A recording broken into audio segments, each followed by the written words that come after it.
items.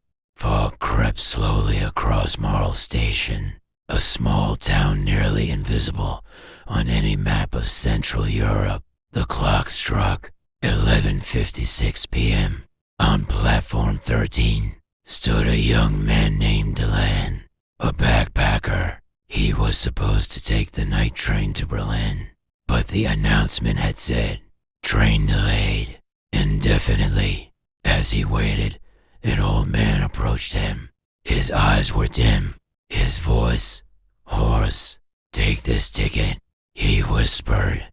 "This train won't wait for you twice." Dilan, confused but intrigued, took the weather ticket. It read, "A train arrived, silently, black as night, old, nameless, no announcement, just open doors." Inside, the cabin was freezing, silent, still. A few passengers sat scattered, all strange, pale, quiet. An old woman whispered prayers. A child clutched a broken doll, and in the corner, a figure in a black cloak, his face never visible. The train began to move. Lights dimmed, and Dylan's watch stopped ticking.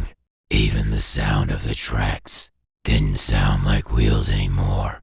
It sounded like whispers. One by one, the passengers began to vanish. The old woman crumbled to ash. The child stared at Dilan and spoke in an unknown language. The doll started to giggle. The man in the cloak now sat directly in front of him, though Dilan had never seen him move. Panicked, Dilan ran, tried to open the door, but every door was locked, and each train car led back to the same place. He found his luggage, but it wasn't his.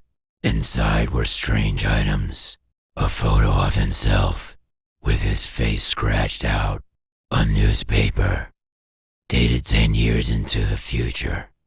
Headline: "Young man vanishes from dead platform," and a second ticket marked "Final stop, the void." In another car, he found an old conductor, his face melted like dripping wax.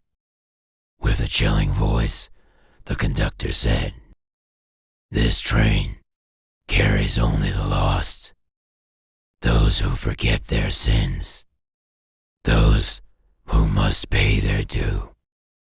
The train accelerated. Outside the windows, there was no world, just emptiness. Shadows emerged from the seats, from the ceiling, from beneath the floor. Laughing faces, screaming, weeping. Dilan ran to the final car. There stood a mirror. It showed himself, but older, weaker, and crying. That reflection whispered, "You're not too late. Jump before the final station." With every ounce of strength, Dilan shattered the emergency window and jumped into the darkness.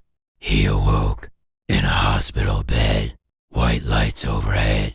A nurse smiled and said, "We found you at an abandoned station. You were unconscious on platform 13, but that platform's been closed since 1987. Dilan said nothing. Inside, he opened his wallet. Was the same ticket. It read, "Thank you for traveling with us. We'll be waiting for your return." And in the distance, through the hospital window, the sound of a train echoed